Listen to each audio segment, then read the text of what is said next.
Now to the music. Meryl Glustrom, you there?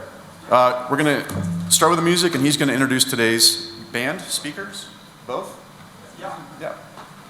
Actually, I'm going to set a little bit of context for the music. And this is an immigrant story. Takes place in 1909. My grandmother was 16 years old. Her great-grandfather was celebrating his 100th birthday. To give you some context, he was born in 1809, the same year as Abraham Lincoln. At the celebration, he took my grandmother aside and said, things are getting really bad. It was in Lithuania, which at that time belonged to Russian Empire, which we have notes of today. And he said there's pogroms going on. It's hard to get work. It's hard to get money to support the family. I can only send one person to the United States, and I've chosen you, Ethel Selin. Within a month, she had her ticket, and her mother saw her off at the train station, and she went over to the United States. A place she only knew was called Minnesota. The sad part of the story is she never saw her parents again. That entire family was murdered in the Holocaust. So the good news is the immigrant generation of Jewish took 4 things over with them that are intangibles, not just their old battered suitcases. The first thing was they took the Jewish religion.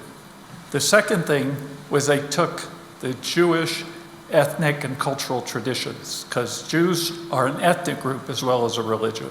And the third thing, as you probably know, close to my heart, they took their language, Yiddish. So the fourth thing they took, and it's why we're here today, is they took their music. And it's called Klezmer.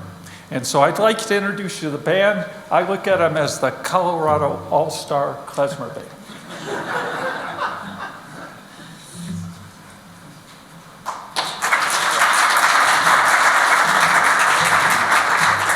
Thank you, Meryl, and thank you, everybody. Welcome. It's really cool to be here. I've played in this hall a lot. A few of us have, but not in several years. My name is Sheldon Sands, and I'm a longtime Boulder area resident. I live in Lyons now, and musician, and I know a lot of you. Can I just see a show of hands who's kind of somewhat familiar with klezmer music? Okay, pretty good. Maybe 2/3, something like that. In preparing, I'm all butterflies, to be quite honest. I do a lot more playing. I do one-on-one teaching, but speaking in front of people like this and being on a podium and preparing what I'm going to say is like, I'm hoping to channel my late uncle Herzl Shmueli, who was a very esteemed music professor in Tel Aviv. So, Uncle Herman, please be with me. And I want to introduce the musicians who will be with us. On clarinet, stage left, Joe Lukasik. On violin, Sandra Wong. And on drums, sitting in with us for the very first time with no rehearsal, so I'm sure he will dazzle us, is BK. The meaning of klezmer music, it comes from a Yiddish word that's really a compound word of klei, which is like vessel, right? And zemer, which is song, a vessel of song. Until probably the early 20th century, there was no reference to klezmer music. It was like, the wedding music of the shtetls of Eastern Europe. The klezmer were the musician, the klezmerim were the group of musicians.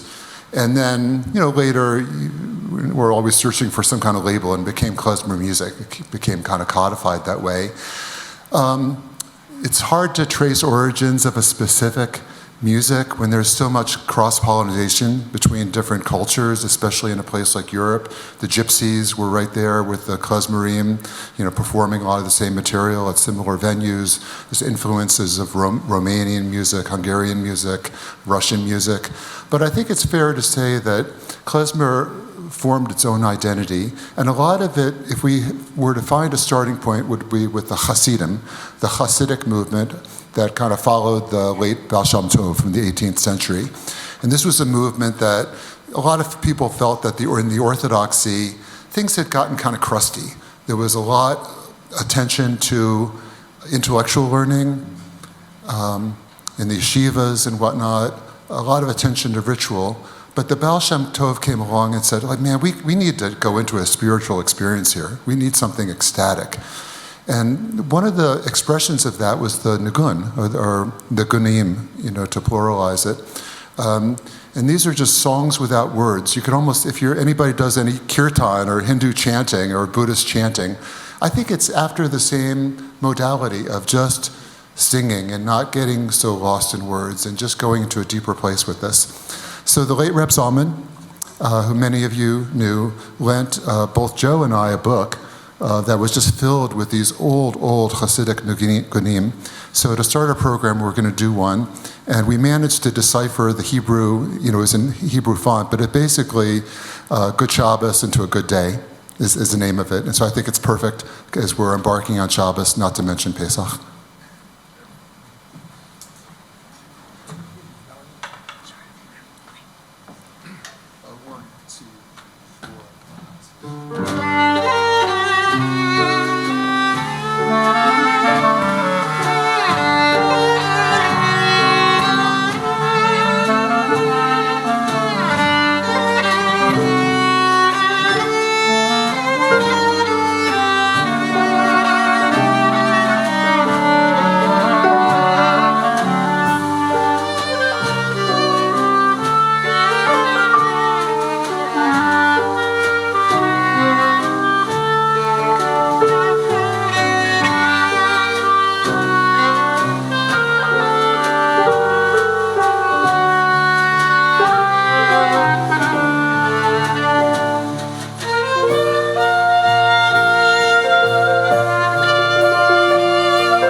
Thank you.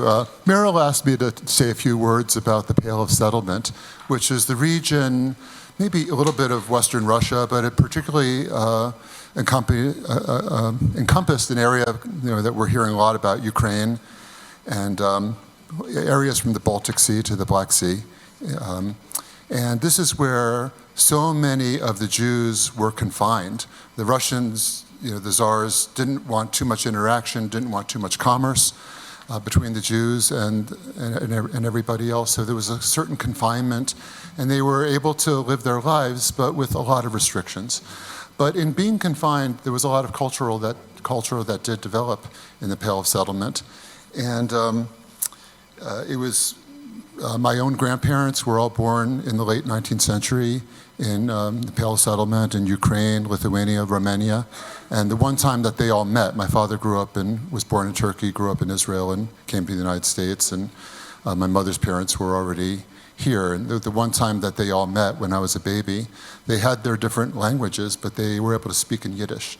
I think that it's hard to even separate Yiddish from klezmer music. It's so intertwined. None of us are Yiddish speakers. Maybe Joe I have a feeling he might know the most. So I'd like to, I over-prepared, but I think that you really want to hear a lot more music than me. So we're going to go into a piece called Ferndi Mekatonim. I'm probably slaughtering the name. It uses a scale. Joe, could you play us a Hijaz scale in D? Okay.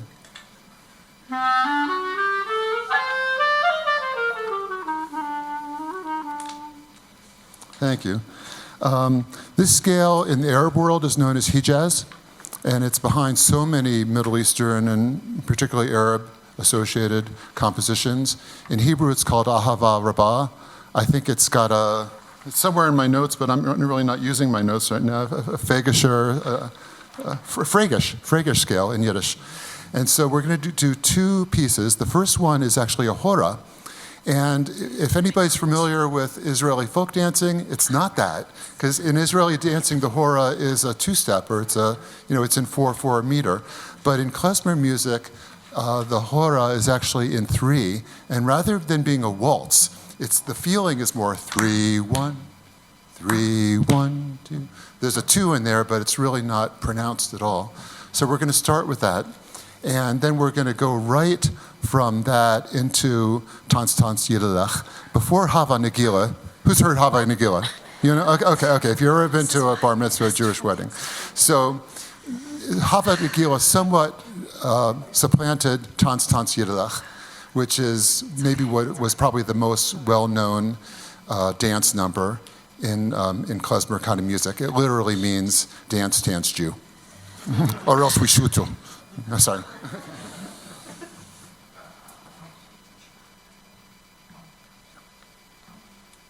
shall we originally call another Tanz after this? No. Yeah, we'll go right from the into Tanz Tanz. Okay. Well, not too fast. Just go ahead and start it.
Thank you. That's fun. We're used to playing in front of everybody dancing, and so you're welcome to, I don't know if the staff will agree with this, but dance on the tables and stuff. It's okay with me. Because of prosecution, because of pogroms, as we know, so many were who could, like Merle was talking about his own family member, were leaving Europe, and they were going to Western Europe. They were leaving, the Pale Settlement, I should say, and going to Europe, and they were coming to America, and of course some to Palestine. So this is a song called Turk in America. And I originally knew it as a klezmer piece, but I started playing with some of the musicians I get to play with, members of Sheriff, for example. Jesse and James said, "Oh, this is Uskadar. This is a traditional folk number." And indeed, the A section is a very traditional, very famous Turkish folk song, and then it got klezmerized, and I think there's more to the composition that got added to it.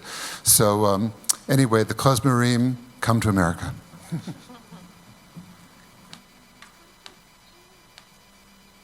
How's the volume level? Is it okay? All right.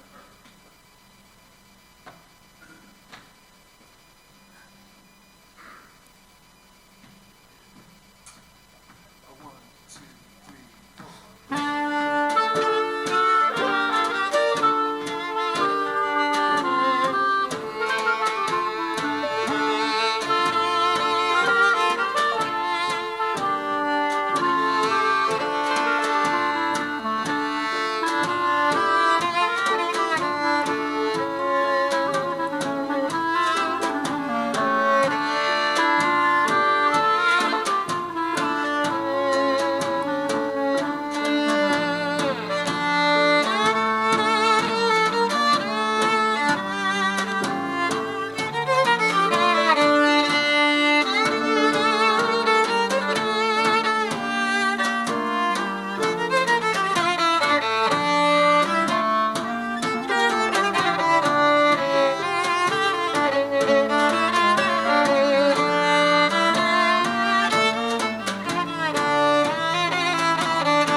we hadn't worked out how we'd necessarily all get out of it. Going to do a piece called Arab or Dance, Arab dance, and there's so much mixing between Oriental and Ashkenazic styles. I'm a big fan of Middle Eastern music as well, and of Sephardic music, which is, comes out of the diaspora from Spain, as most of you know. So this one has that unique flavor, and it's just a luscious piece. We enjoy doing it, Arab or Dance.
There's an incredible improvisational tradition in this music. So when it came to this country, and there was the jazz musicians started discovering Klezmer, and a lot of this, of course, was in New York and on the East Coast, and came west eventually. And the Klezmer musicians were hearing jazz, and it was like, wow, we understand each other in some fundamental way. In Middle Eastern music, there's what's known as a taksim. And a taksim is usually just played over a singular drone where it doesn't move around, whereas a doina actually originates, it's a term for an improvisational style of playing and really originally singing that started in Romania. But when the Klezmer musicians got a hold of it, it developed its own unique Jewish characteristic. And it would often be the lead-in to a song. So before I go any further, and I know we don't have a lot of time, one of the things that particularly characterizes klezmer music is how the instruments, I can't do this on the piano, but how you could just make that instrument cry. You can make it moan. You can make it laugh. You can make it sound like a hyena. And so I'm going to ask each of our lead instruments if they could just demonstrate that for a minute.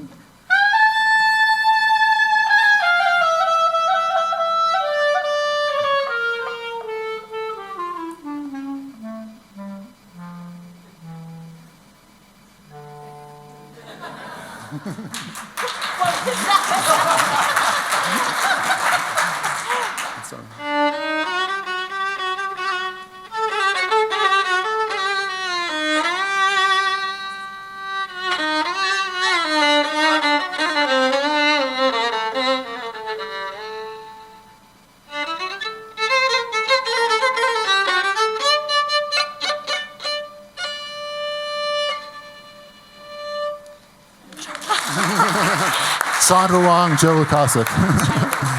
So in a doina, the musician may be improvising, but traditionally he or she may motion to the band, okay, now move to that other chord, now move that root, and they'll play off of that, and then they may signal again. We're going to do a doina that actually is composed, but we're going to pretend that we're improvising. And then it's going to into a piece called Odessa Bulgarish, obviously out of Odessa, Ukraine. And so, our hearts are there for our Ukrainian brethren. And a Bulgar is basically a dance. There's many different terms and subsets within Jewish music of freilachs, Bulgars, shares, etc.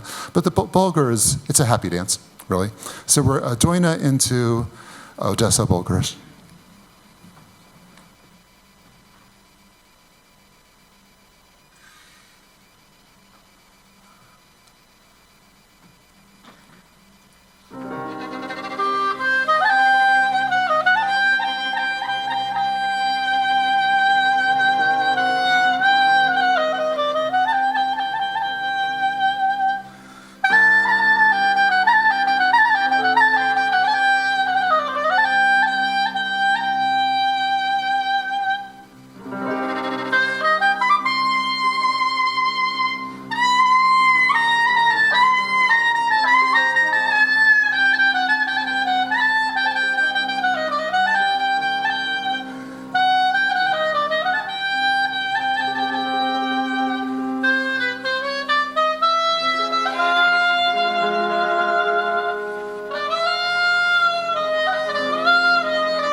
How are we doing for time? Do we need to wind it up, or could we? Okay. Well, how about we just do Call Mikey? Sure. Yeah. Okay. Call Mikey is just another of the forms. It's also bright and gay, and we'll just leave you with that. This has been really, really a joy, and there is one. There was so much that could be said, but I want to leave you with one. If you want to write down one little website, just Google Klezmer music in a few words. Say it after me. Yeah. Just Google that. This guy just wrote a beautiful, beautiful treatise. It's written in a very folksy, humorous way. And if you wanted to get a little bit more background, it's one I really enjoyed. I actually discovered it years ago, and I reread it the other day. So Klezmer music and a little bit of words. Thank you very much. Thanks to BK, Sandra, and Joe. And here's Call Mikey.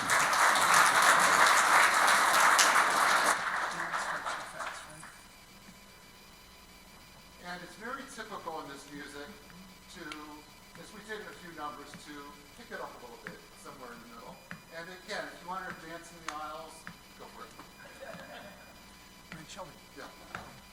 Start your reading. Yeah. 1, 2,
Thank you so much. That was just fantastic.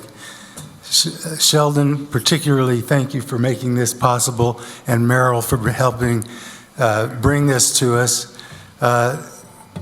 as most of you in the room know, after 35 years, Rotary is about to, with its international partners, including the Bill Gates Foundation, about to conquer one of the dreaded scourges of infectious diseases in the world, poliomyelitis.